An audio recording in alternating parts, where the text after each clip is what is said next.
Today we celebrate the great, the one, the only St. Clare of Assisi. One of the more sugary movies made about Francis of Assisi has Clare pictured as a golden-haired beauty floating through sun-drenched fields, a sort of one-woman counterpart to the new Franciscan order. The beginning of her religious life was indeed movie material. Having refused to marry at 15, Clare was moved by the dynamic preaching of Francis. He became her lifelong friend and spiritual guide.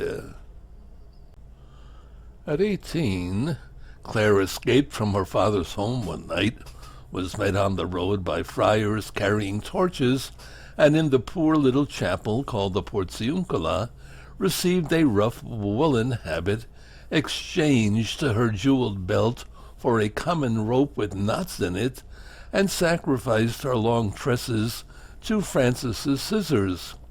He placed her in a Benedictine convent, which her father and uncles immediately stormed in rage.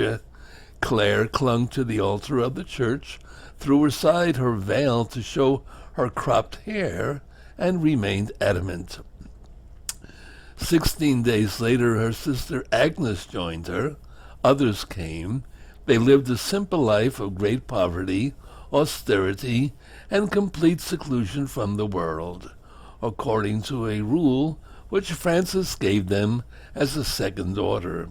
At age 21, Francis obliged Clare, under obedience, to accept the office of abbess, one that she exercised until her death.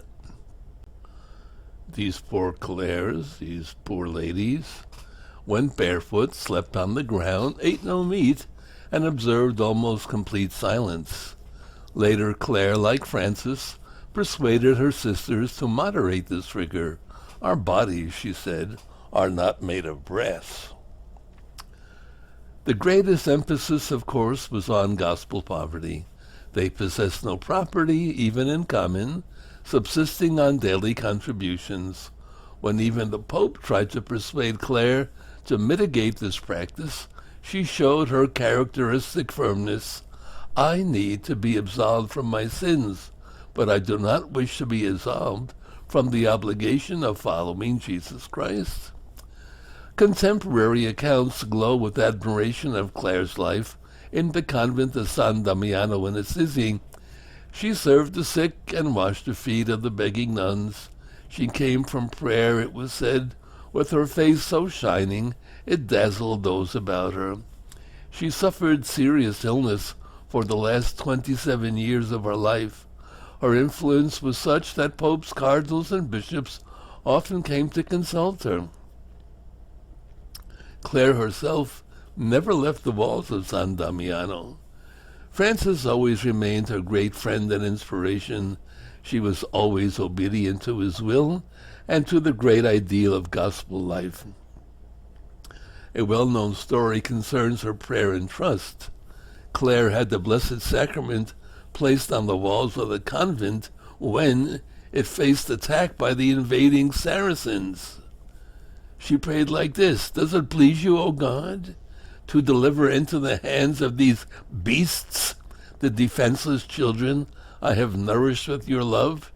She's talking about the soldiers coming in to do ungood things to the sisters. "I beseech you, dear Lord, protect those whom I am now unable to protect." To her sister she said, "Do not be afraid. Trust in Jesus." The Saracens then fled. So we come to the end of her life, 41 years of sanctity and an indomitable resolve to lead the simple, literal, gospel life as St. Francis taught her. We should try and do the same. God bless you.